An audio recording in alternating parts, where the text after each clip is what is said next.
The straw. I want to tell you about the straw. Well, not really about the straw, but this reminded me of something that happened linked to the straw. But let me set the tone first and the background. We have, as you might know, been seriously contemplating leaving where we live because of the lack of therapists, special needs centers, all of that. There's just no one who wants us specifically. And we were thinking either move to Durbanville here in the Cape, or all the way change province, move province completely, go to Gauteng, live in Pretoria. But Durbanville is apparently very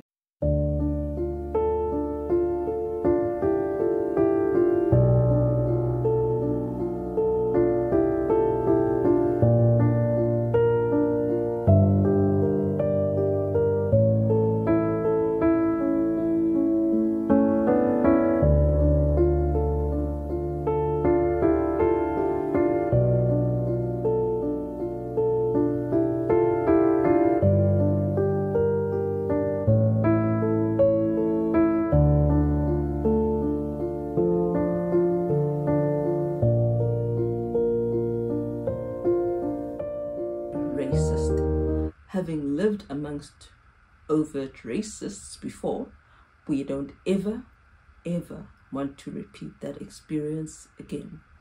It was soul destroying because not only for me, I mean seriously, for me to greet you and then you turn your head and you don't even talk to me, like walk past me with your head turned, acting stupid.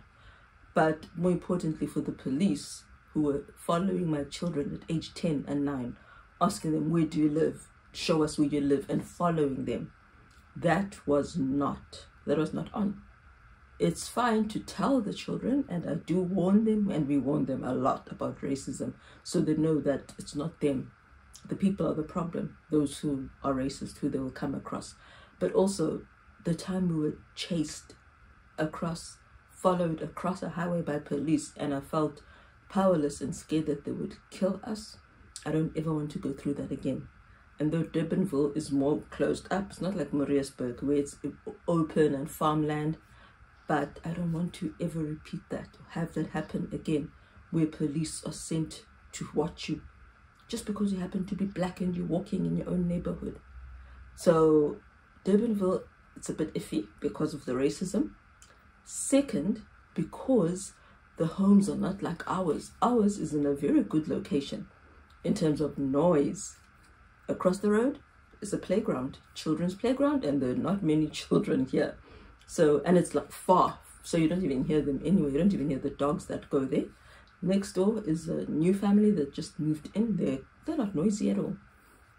Behind us, no house. Next to us, no house. There's no noise, very limited noise. There is noise from the high school, but it's not much noise. Now go to Durbanville, and the houses I've seen in our budget are surrounded by houses behind, next to them, and across the street. It's just packed. And I want my freedom. I want to feel like I'm in a countryside. I don't want to feel like I'm in a suburb. And so that's the second reason why we wouldn't want to go to Durbanville. Also, Pretoria. We went to Pretoria this weekend.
No, it's not going to happen.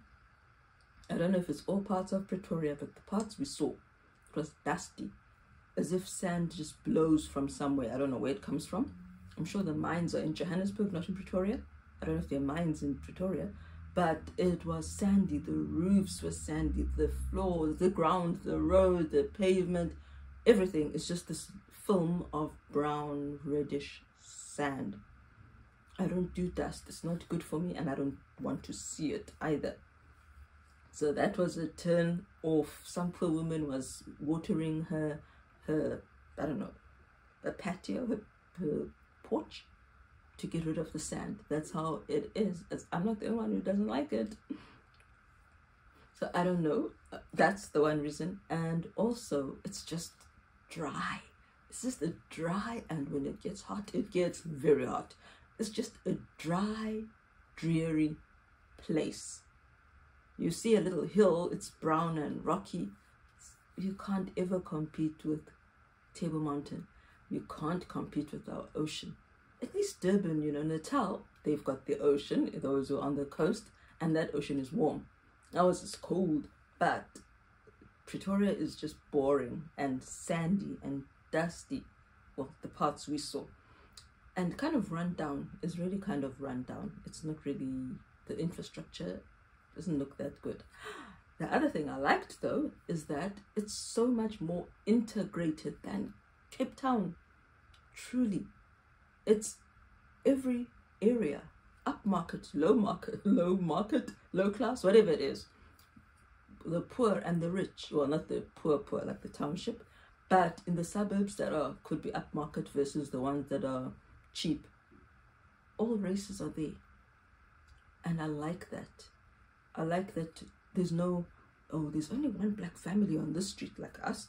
There's only one black family living on this block. It was not like that. It was black, white, colored, black, white, colored. They just live next to each other. And if they're all poor, they're all poor. And if they're all redneck looking, they all look redneck, all of them. I liked that. We both liked that aspect. We also liked the Afrikaner man we spoke to. He's Afrikaans. He's a boer. He kept mixing Afrikaans, isiZulu, Sesotho in everything he said. He can't speak full English. So it was a mixture of English, Afrikaans, isiZulu, and Sesotho, all mixed together in one. It was cool, man. I enjoyed that. I enjoyed that he isn't just sticking to his language, that is, he's a people's person. I know not all people are like that, but I did appreciate that. And of the adoptive moms I've seen who want to learn a black language, they're mostly people up there, not Cape Town. Cape Town parents, generally, most of them don't seem to want to learn a black language. But that was back then. I haven't been in the groups for many years, so I might be wrong now. So yeah, it was nice. The people are nice. The people, none of them thought I was foreign for a change. They all spoke Sesotho. Now, Johannesburg is a mixture. It's got many people, every type.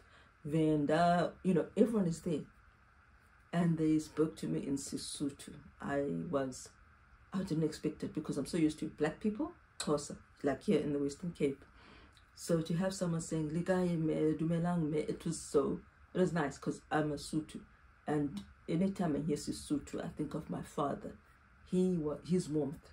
He wasn't always warm, unfortunately, but he was the one source of warmth I had. So Sesotho just has this, it makes me feel nostalgic. All right, so Pretoria is a no-go unless a miracle happens. I don't know. If it's affordable. It is affordable, very affordable compared to Durbanville. We would have what to us is like a mansion if we moved to Pretoria with our budget. Whereas our budget in Durbanville is small, squashed, not worth it.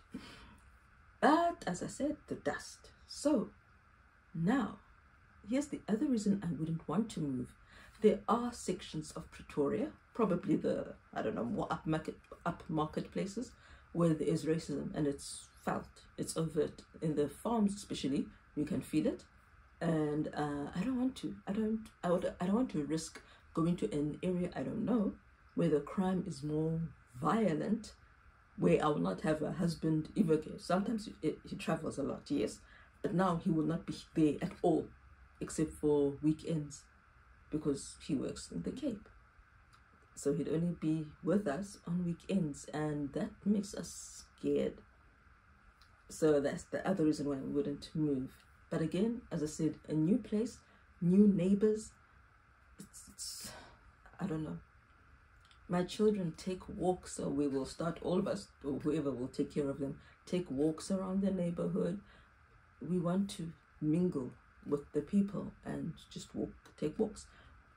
And here has been lovely. I began by saying it's been different to Maritzburg, different to Philadelphia, where the police were on our case, different to Philadelphia and Maritzburg, where people would turn their heads. One couple in Philadelphia would literally just turn back around and anything to avoid us. So here it's not like that. People greet you before you even greet them. People wave big smiles as if they know you, and we're thinking, do they know us? And I keep thinking, it's probably the children. They know the children, because the children wander around and they walk more when people are outside in their yards. I walk more in the evening when the children are already asleep. So, the straw. Last week, Wednesday, they had gone for a walk. The children had gone for a walk. My son, oldest son, and my last born. So that's first and last. I didn't think of that. My twin, the second twin, Rati, Rio, however you want to nickname her, and Bukosi, my oldest, they came back. Well, she came back, so he came back with her. I was at the doctor, so I couldn't stay with her, so he stayed home. As they walk past this, and the rest of them, which is Eliora, my teenager, Amrisa, Mikaya, and the other twin, Nene, as they walk past this house, which they often walk past, there is a family that has 3 children that they know of, a girl who's like a tween age, and then younger brother and younger brother. So maybe like my daughter estimates 13, 8, and 5. So they're always there. They're jumping, they're playing in the yard, they're climbing their trees, so they see them often. And the girl, so they stop and they see a sign, lemonade stand. They had a lemonade stand, which I thought was so cute. I read about lemonade stands overseas, and I always feared if I have one, no one is going to buy, because I'm black and they won't want to buy from me. That's just the thing I always knew and feared from my history, from apartheid, that we are gross. But anyway, they stop. This is a white girl, and most people around us are white. Most homeowners around us are white. Down our road and down 2 blocks, the straight, there are no black people, whether renting or owning. So she stops, they stop, and this is a lemonade stand. So this is where the straw came from. So they say, oh, you're selling lemonade, how nice, except we don't have any money. So the girl says, oh, it's okay, I love you guys so much anyway, you can have some for free. It is lovely what happens when children have not been taught to hate. It is a miracle of, it's not a miracle, it shouldn't be a miracle, but when children have not been taught to hate, they are so pure and innocent to say, I like you guys anyway, so you can have some. That didn't help the purpose. I'm sure they were trying to raise money, but yes. So, you know, she's pouring it out for them. And then she asks my daughter that, where's the older gentleman who's usually walking with you? The older gentleman, it's not their dad. It's my son, who is just a year older than my daughter.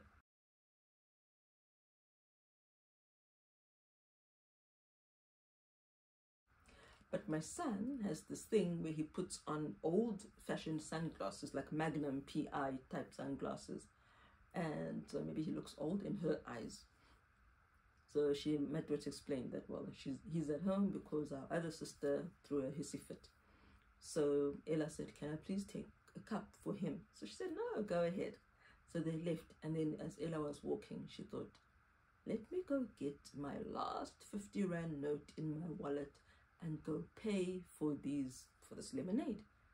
So she came rushing home, really rushing. They were flying, and they came to get the wallet, and then she went back and she left the other kids here in the house. I was now at home, and yeah, so I'm with the children. She runs back to go give her the money. The girl was so shocked. She couldn't believe that she was going to pay her. I said, I mean, that is so sweet and so cute. She was like, oh my gosh, oh my gosh, oh my gosh, oh my gosh. Oh, please, can I give you a hug? You're so kind. Please, can I give you a hug? Again, it's so different to everything we've lived in this province. It was sweet. Sweet as the lemonade. My 4-year-old, this is her straw. Mommy, I had lemonade. Look. So she's requisitioned the straw and it's something else now. It's a flute. But it was so sweet that she was so thankful. The girl, she was so thankful and so surprised. And it's lovely to know that children can make each other happy. And I'm happy. I'm happy with where we live. I'm the happiest I've been. I just wish we had therapists. But the neighborhood is lovely. I'm grateful for where we are today. It's not where we wanted to be, but it's better than where we could be. So I'm thankful. I'm thankful for the lemonade. I'm thankful that my children don't feel hate. They don't feel hated. They don't feel ignored. They are seen. They are part of this society and part of this community, and I'm loving it. So that's that for now. I will see you later. I hope all over, wherever you are, that you are part of the positive. A neighbor, well, someone in the community. I'd written about the children and the widow who liked them and told them her address. So again, someone in the neighborhood, she was telling them she's moving. And I was just saying that this is a nice place to live in. So someone, a white man, wrote and said, yeah, he likes what I said.